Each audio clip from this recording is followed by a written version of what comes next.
Jesus really revealed to me that, even though I don't have a physical father like here on earth, he is our Heavenly Father, right? When we came here to Canada, it was just me and my mom and my brother. So that was a big culture shock for me. But there's this passage in the Bible, right? I don't know how it goes exactly, but in the sentiment of God has a good plan for those who love him. I forget where you... all things work for the good. Thank you. And of course, Joseph here knows he's a pastor. Something that was very tragic that happened into my life. God turned it around to where I am now. I had this feeling that like every Father's Day I really didn't like. That it's just like there's this missing in my life. Jesus helped me through that. Welcome to Pastor Jojo podcast. Today is another wonderful day, and I encourage you to stay in tune, watch, like, and share. I won't take long today, and I want to start by welcoming our guest today so we can go into today's story. So welcome, and help me welcome our guest. Welcome to Pastor Jojo. Wow, thank you. It's nice to be here. Yeah, I've been waiting for this time because when I started last year in October, I truly wanted to text you, but I kind of found it so hard, especially to invite people who are very close to me, because I was so nervous. I was like, there is no sample for people to see what I'm doing. I didn't even know how people would respond, but I'm glad you are now here. Yeah, no, it's good. I'm excited to be here, to have this conversation, to share about my life, share about my testimony. And of course, the hope here is that, we reach out to people, people can hear, how God worked in my life and how, faithful he is, how great he is, and, how much he loves us. So, that's the prayer for today is that, people will be touched, people will be reached. And at the end of the day, it's, for his glory. Yeah. Okay, let's start by telling people who you are and a little bit on your growing up background. Yeah. So my name is Franz. I'm 31. I'm married. I've been married since 2021. I have 2 children, which is fantastic. So growing up, I'm an immigrant here. I immigrated from the Philippines back in 2006. So I was about 12 at that time. Growing up, I've had a good childhood. When we came here to Canada, it was just me and my mom and my brother. So that was a big culture shock for me. So growing up in the Philippines, we had a bigger family, I guess middle-sized family. So it's me, my mom, my brother, my dad, and my 2 older sisters.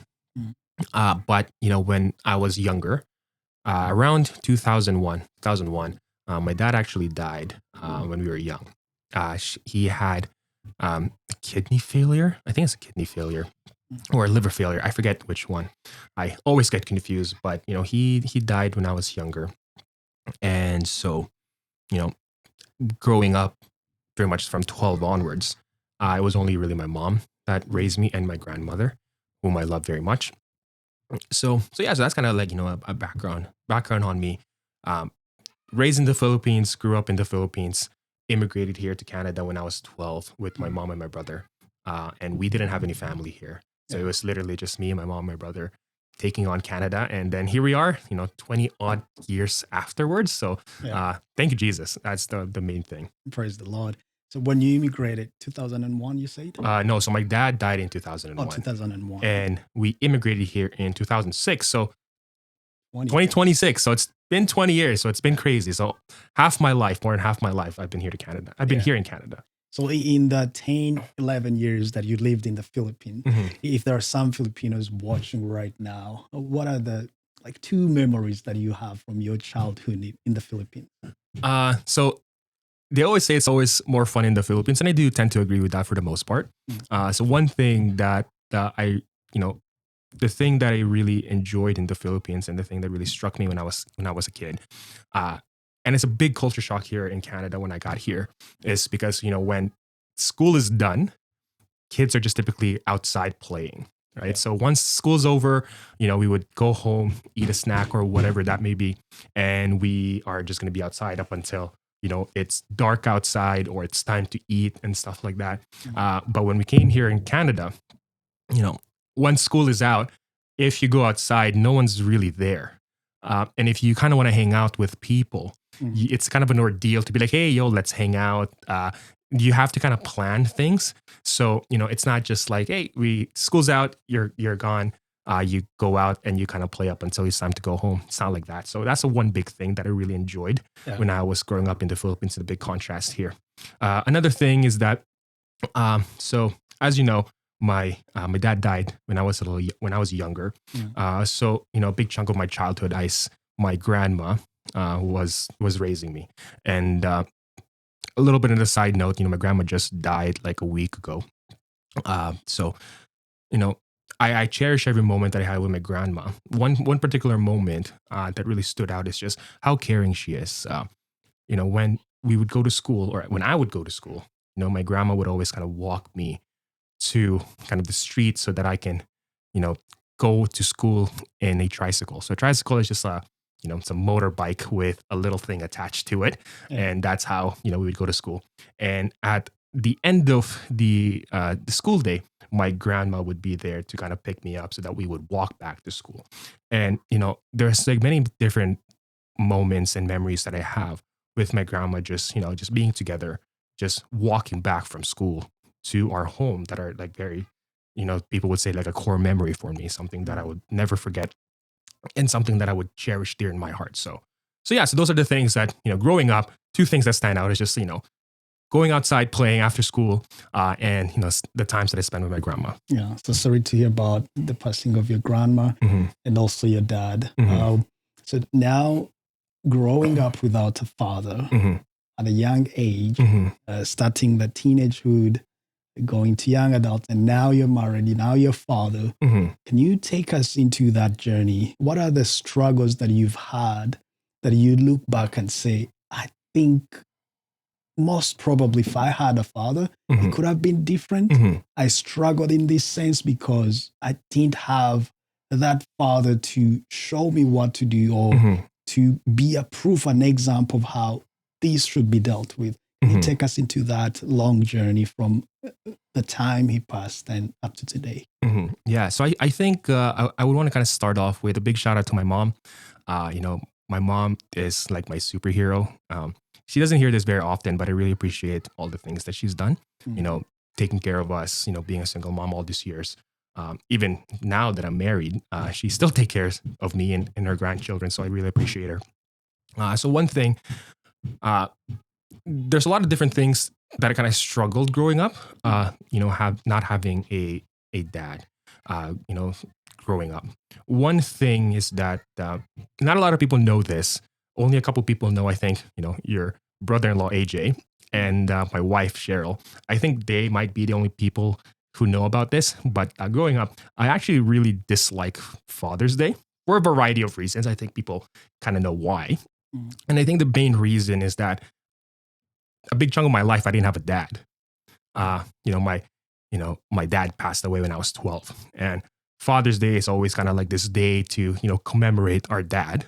And, in school and stuff like that, they always say, oh, we're going to do something for your dad. You're going to write a letter, you're going to write a card, or you're going to make some arts and crafts and all that stuff.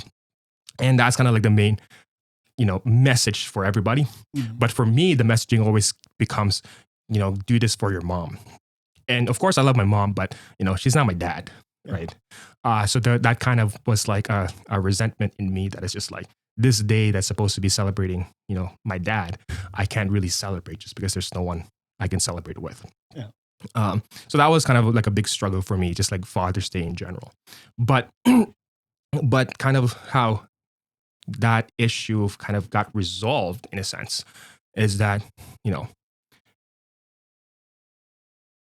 Jesus really revealed to me that, even though I don't have a physical father, like here on earth, he is our heavenly Father, right?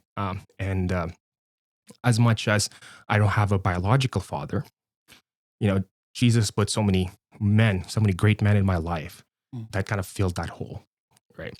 One example is Ninong George. Shout out to Ninong George, which is your dad-in-law. So shout out to him, just because he is one of those guys, one of those men that from day one, he never failed to show, and I never failed to make me feel like I'm one of his sons. That, like, every time I slept over at AJ's house, every time I'm kind of at their gatherings and stuff, I never felt, you know, out of place. I'd never played like, oh, it's just, one of AJ's friends. He always made me feel like I'm part of family.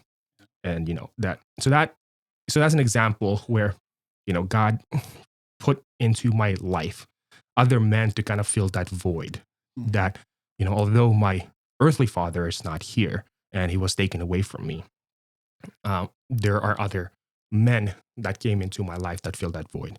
Yeah. And slowly but surely, that kind of, that dislike men on Father's Day, kind of slowly went away. And now that I'm a father and I have two kids, I appreciate Father's Day a little bit more now because, the tables have turned now that I'm a father. Yeah. And that, this big responsibility of nurturing and guiding my two boys. Yeah. So that's one thing. That's actually something that I was thinking about. Since you had that when you're single your whole life, how does it affect you when Father's Day come? Now it's your turn, like you said. But how does it make you feel when you compare the two feelings? The old feeling that you had because of not having a biological father growing up, and the one that now you're the father to be celebrated. Especially now, they're still young. Your two kids are still young. They don't plan anything. It's probably mostly Cheryl. Yeah, that's true. It's mostly Cheryl celebrating and preparing and leading them, teaching them who a father is. When you compare these two feelings, how do they reconcile? Honestly, like, the feeling that I've had before, kind of like this new chapter, I don't really kind of think about it as much anymore. Like, I don't really get affected as much, to be honest. Like, I think before it was just kind of like, there was this big void that was like not filled, right? As much as other people kind of filled it and stuff. But again, Jesus did reveal to me that, he is my heavenly father and that he can fill that void. And through that, of course, as I said, he showed different father figures, such as, George. So that really helps out. But in terms of kind of contrast, like now, I don't really think about that anymore, kind of thing. Since that's kind of been over and that's not the present that's not the feeling presently that I'm feeling with Father's Day. So right now, Father's Day is just this very joyful occasion, this celebratory occasion. Of course, as you said, my kids, they're so young, they don't really do anything, but it's just seeing them so happy, seeing them just rejoicing the fact that it's Father's Day, even though, of course, they don't really know the gravity of it. It's just a surreal feeling. Can't really explain it. It's just this overwhelming joy. I guess I just explained it, but yeah. So it's just this joy feeling now, which is good. That's good. By the way, I looked at the statistics in Canada. There is almost 13% of children in Canada. That's as per 2021 of children. They grow up without a father. And that's the age between 0 to 14. So that there are those who have lost their fathers, who are dead. There are fathers who leave their children. And there are others who go through divorce and all those troubles. And the statistics are really scary because in the US, it's even worse. It goes up to 34%. And that's even worse. And then when you look at also the way it affects children, especially in the behavior, being angry, prison number of kids who go to prison because of the things they never received, the values they never received from a father. It gets worse and worse the more people grow up. Yeah. Now, when you look at yourself and your brother who are in Canada and your two sisters, they're in the Philippines, right? One of them is in the Philippines and then one of them is in Yukon. Oh, okay. One is in Canada also, one in Yukon. So when you look at all of you, are there things that you see in your lives or the mistakes that you have made and you say, I think there is an influence of not having dad here. If he was here, I don't think I would dare go this way. Yeah. I mean, like, so a little bit of background of my dad. So my dad, he's great. Like, of course, I spent like 12 years of my life with him. He was part of the military, so he's not like fighting going to wars and stuff, but he's in a branch of the military. I think he is kind of more office work, and if he had to do things, he's kind of like an escort, kind of, if like the president or a senator or whatever, my dad is kind of like the bodyguard or something like that. So growing up, my dad was very strict, like of course, like in the military, but he did it in a way that, looking back at it, he did it in a way that it's firm, but it's also loving. Yeah. He would discipline us, but he would also tell us why he's disciplining us. Right? He won't be just like, oh, you got punished just because. You got punished because of this. This is what you have done incorrectly. Yeah. Therefore, this is what's happening. So, when my dad was alive, I was a little bit more, I guess, following by the book. And I'm always following, stuff like that, just because, I'm not gonna lie, I was scared of my dad. I don't want to get punished. But when my dad passed away, my mom, she can be scary, and she can be very firm, but she's very loving. And, she is, you can kind of, I don't want to use the word, like, you can sway her a lot easier compared to my dad. So she can be firm, but not as punishing, if that makes any sense. Yeah. One thing that kind of stuck out to me, so growing up during my last year in the Philippines, I don't think my mom knows much about this. So if she's hearing this now, I'm so sorry. I don't think it will really change much. Okay. But so in my last year in the Philippines, I was in grade 5. From grade 1 to like grade 5, I was actually an honor student, believe it or not. I was always in like the top 10 of like my grade. And the start of grade 5, there's like different terms. So on like the first term, I was like top 10. And then the second term, it kind of went down to like, top 15, top 20. And then the third term, it went even lower. It is really bad. And it was also to the point where I just like, I don't know, I kind of had a rebellious phase of that year, where, at home I'll be fine, but at school, oh my gosh, I'm such a menace. So, I wouldn't listen to teachers. I got in trouble way too many times. My mom never knew about this, just because God bless my grandma. She knew all of the things that happened, like kind of, my shortcomings, like, if a teacher wanted to talk to someone, it wasn't my mom who they were talking to, it was my grandma. So my grandma saved me so many times, but kind of I digress there. So on that period of time, I was just kind of like disobedient and not doing well. I mean, I'm still doing okay. I'm not like failing or anything, but the standards were a little bit different. Yeah. If my dad was there the whole time, I don't think that year of my life would have ever happened. I don't think I would have. I think I would always be like a top 10 student, like grade wise. I wouldn't be, a troublemaker in school. I wouldn't be creating all these like kind of chaos at school, and like there's no parent teacher conference that will be happening. So I think that's one thing for sure. If my dad was still there, I would just kind of continuing on being the good kid, the smart kid, kind of one of the top students in school. But yeah, so that's kind of an anecdote that my mom doesn't know. Well, she will now if she ever listens to this one. But yeah. I'll send her the link. Yeah, so that's one thing. If this conversation or any other conversation on Pastor Jojo has provided a sense of hope and encouragement in your life, I'd like to invite you to consider subscribing and follow us on YouTube and all other streaming platforms such as Spotify, Apple Podcast, and Apple Music. Every other week, we give a testimony, a conversation with somebody. When you help us by subscribing and following, you're helping this message to reach so many people. So please go ahead, leave a comment, and share with a friend. God bless you. Let's go back to our conversation. Normally, some people, let's say some wives, when they lose their husbands, they will remarry, thinking that your mom was still young and had the opportunity to get married, but she chose to stay single and raise you guys up to today. When you see the sacrifices that she's made, what goes into your mind other than you already said that she's your superhero, but what goes into your mind thinking about her?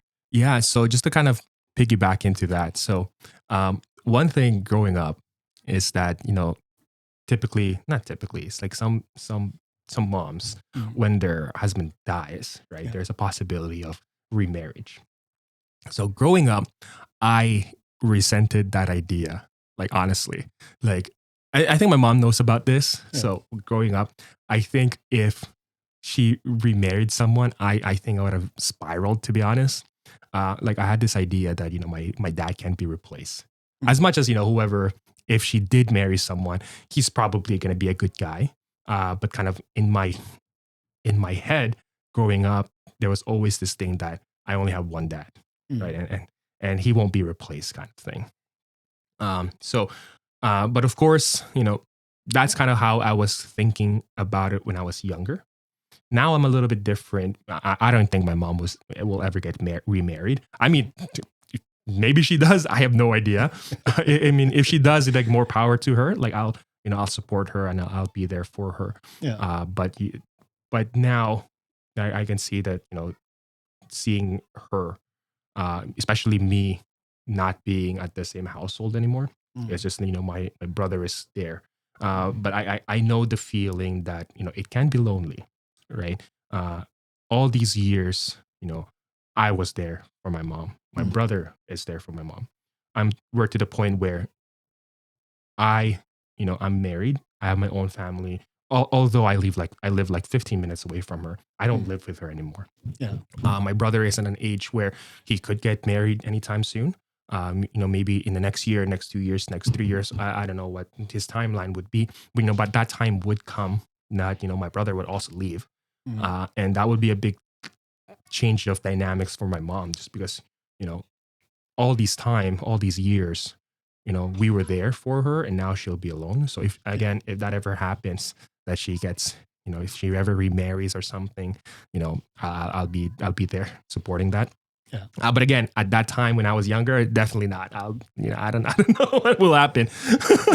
so that's kind of, a side note to that. Yeah. Kind of like the main question that you kind of asked. Can you repeat that again? Sorry, I just kind of got sidetracked. No, I was asking you what you think about your mom when you see the sacrifice. Oh, yes. But it was mostly on that sacrifice. Yeah. Choosing not to remarry. So in terms of kind of the sacrifice, so as I said, I really look up to my mom. I think when I was younger, I know. So when I was younger, I didn't really appreciate the sacrifice that she did. Right. As I said before, we came here to Canada. We had no idea. We had no one. We had no family members here. So she kind of had to grind all on her own. I know when I was younger that she went back to school. So to finish her career, what she's doing right now. And of course, the sacrifice that she had to partake to undergo that, right? Student loans, working these odd jobs and all that stuff. When my mom was in the Philippines, she had a pretty good job. She's, one of the bosses at her own work. So she was kind of higher up in the food chain. But when she came here, she had to start from the bottom, right? She had to work, all different jobs. Tim Hortons. She worked at Winners. She worked all these different jobs that, of course, more on the lower end of things, just for us to survive. Yeah. And, growing up, I never really saw the struggle, just because she was really good at hiding it. Now that I realize that when I'm older, that she did struggle, but she didn't want to show that to me and my brother, just because, at that time, and even now, we see her as kind of our rock, right? Yeah. That she is the one that supports us, that if we have any struggles, she's there. She needs to be always whole. And, and now that I'm older and I've kind of talked to her about it, she struggled a lot because it's tough here, tough living here in Canada. Yeah. As I said, not knowing anybody, working odd jobs just to kind of survive and meet. But, she's very resilient. She's very strong. I'm very happy to call her my mom. and all the sacrifice that she made. Now I have more appreciation of the things that she does, and I honestly don't know how she did it. By God's grace, she did it, and we made it. Yeah. So all glory to God. Okay. I'll say these to those who are watching. If you hear some noise in the background, we have two boys running and screaming. So we apologize for that. We have a relative soundproof here in this studio, but not good enough to keep the noise of the boys away. Oh, yes. They are having a lot of fun. When they are together, oh, man, it's a riot. But it's great. It's a blessing. It's a blessing. Oh, well, God bless Tita. It's really amazing to hear those sacrifices that she's put. And now what she means to you, not just a mother, but somebody who puts away everything to take care of you and see you growing up.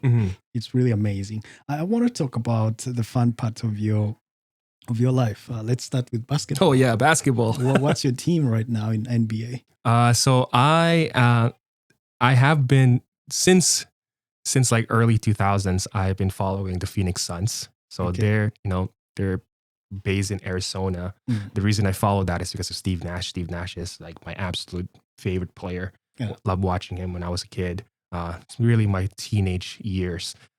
So since he was really prominent in the Phoenix Suns organization, I just kind of followed through. And when he retired, or when he got traded to the Lakers and he eventually retired, I just kind of stuck with them. So thick and through all the hills and the valleys, a Phoenix Suns fan. So when he got transferred, you didn't follow him? No, I didn't. So he got transferred to the Lakers, and Phoenix and the Lakers at that time were kind of a rival. So almost every year they're facing each other in the playoffs. And Kobe and the Lakers, knocked off Phoenix one too many times. I couldn't switch over. When I asked you what's your team now, because I know many people have switched with time, or if some stars are rising, they follow the stars. But it's so good to hear that you've been consistent. Oh, yes. Shout out to one of my friends. His name is Jasper. He's a Man United fan through and through. So he knows the struggle. My rival. He knows the struggle. If you ride and die with one team, it's a commitment for sure. Okay. I can't say so much because he recently beat me. I'm with Arsenal, so no comment. That's fair. Do you watch any other sports other than NBA basketball? So I don't really watch basketball anymore, just because I don't have cable. But I do follow the NBA regularly, so I kind of know what's going on. And on the side, I play a lot of basketball. I used to play a lot of basketball, not as much anymore, just because of how busy my life is now with 2 kids and stuff. But are you still play? I still do. So I play basketball on the weekends. I play in a Filipino league. So that kind of keeps me going and keeps me playing. But Monday to Friday, just strictly dad and husband mode. And then on the weekends, that's when I kind of play basketball. Okay, that's nice. Since I've hosted many Filipinos here, and there is many more. But I feel so bad every time when I host a Filipino and I don't even say any Tagalog word. That's totally fine. Now, I want you to teach me a word that I don't know. Oh, I know salamat. I know magandang umaga, which is good morning. I know a few others. I know po. I know lola, lolo. Tita, titas, ate, all those. I want you to teach me a word and I'll try to use it. Okay, that's good. So since you kind of know good morning, and of course, the goal of, this podcast is to reach everyone. And, whether or not you're hearing this or watching this, in the morning time, in the evening time, I also want you to know how to say good evening in is Tagalog. That magandang gabi? Yeah, that's good. So that's not a word that I'm going to be teaching you then, since you know what that is. So I'm going to need to scratch that. So another word. Ooh, I don't know. You know what? for some odd reason, and this is just like a thing with me. Yeah. Like when people always try to tell me, it's like, oh, why don't you speak Tagalog? Or why don't you teach me these things? I always get so nervous and I always get so shy. Yeah. Just because it's like, I don't know, like I'm not very good at like teaching, although I speak fluently and like, you hear me many times, but with that kind of subject, I always like stutter and like, what should I teach or what should I say? Because I remember, sorry, sidetracking here, when I got here in Canada, when we first migrated, a lot of people knew that I'm Filipino. And one of the things is that, some people didn't know some kids in my old elementary school thought that I didn't speak English or my English wasn't very good. But, when we migrated here, my English is very decent. I can understand. Yeah. And they would always like say like, oh, it would say random Tagalog words to kind of make me feel comfortable and to be like, hey, I know these words. It's like, that's great. Like I can speak English. Don't worry about it. There. But sorry, I digress there. One word. Maybe I tell you something. Yes, no, go for it. Okay, so I think that'll be easier for me. Okay, let's say I want to say welcome to Pastor Jojo podcast. Thank you for tuning in today. Yeah. So welcome to Pastor Jojo's podcast. Yeah. Oh my gosh, even that. It will be just welcome. Yeah. And then thank you for tuning in. Well, today. thank you for tuning in is salamat. Salamat is thank you. Tuning in is, it kind of depends on how you kind of want to look. Watching. Or watching. Listening. So salamat sa panonood. Panonood means like to watch. Sa panonood. Yeah. Salamat sa panonood. Yeah. Or, salamat sa, Salamat sa panonood. Yeah. Oh my gosh. So what is welcome? Well, like welcome is. Oh my gosh, I am so bad. Welcome. What is welcome? Sorry, I'm really bad at being on the spot. Welcome. I'm sorry, Joseph. Please tell us. I want to say. I am welcome failing. to Pastor Jojo. Salamat pananood. Yeah, salamat sa panonood. So that means sa panonood. Yeah. Salamat sa panonood. Yeah. You can also say, salamat sa, salamat. Oh my gosh. I'm not. I'm just going to stop talking. I am really bad at this. Salamat sa panonood, Pastor Jojo podcast. What did I say? Hey, that, better than what I'm doing right now. So that's good. What did I just say? Yeah. So you just said, thank you for watching. Oh, thank you for watching Pastor Jojo podcast. Yeah, that's okay. correct. Well, I'll go with that. Yeah, let's just go with that. I'll try to practice that. I have a very bad teacher today. Oh, yes. Oh, I am very bad. I would agree to that. So coming to the end of today, what message would you give to those young people or even adults who are going through challenges that are related to having no fathers in their homes or in their families? Yeah. So I think one thing that really helped me growing up is youth, actually. It's kind of funny. I don't know if funny is the right word, but I'm going to sidetrack a little bit. Yeah. I kind of want to say that, God always has a plan for us. At that time, of course, when my father died, of course, that's such a big change. What people actually don't know is that prior to my father's passing, my parents were actually planning to migrate, not to Canada, but to the States. So that was kind of their plan, is that, for them to take us to the States. But when my dad passed away, that kind of plan shifted just because they couldn't do that anymore. Yeah. So instead, my mom, took this risk and tried to immigrate to Canada. And through, God's blessing and through God's, will, we were able to migrate here. And the reason I say that is because that's kind of like a big shift into my life, just because us immigrating to Canada was, one of the biggest blessing that happened in my life for a variety of reasons. One is because, here in Canada, I was able to have a closer relationship with Jesus. I think that's first and foremost. Second, I was able to find friends that, now I call family, right? Like your family, like Jasper and Paul and all that stuff. They started off as my friends. Now they're my family. Yeah. And of course, this is where I met my wife, Cheryl. And, we have 2 kids now. So something that was very tragic that happened into my life God turned it around to where I am now, Mm. right? At that time, of course, when my dad died, I'm like, why does this happen? Out of any family, out of anyone, why do you have to take my dad, kind of thing? But there's this passage in the Bible, right? I don't know how it goes exactly, but in the sentiment of, you know, God always has something. God has a good plan for those who love Him. Mm. I forget where you. All things work for the good. Thank you. And of course, Joseph here knows he's a pastor. So the reason I kind of just say this is because one thing is that you want to seek Jesus. Mm. That's first and foremost. As I said, youth was a big thing in my life. It's because all my youth days from grade 8 to grade 12, our church has youth every Friday. Mm. It ran from like 5 o'clock to 7 p.m. And every Friday, I would be there with AJ, with Paul, with John, with Jasper, and all that stuff.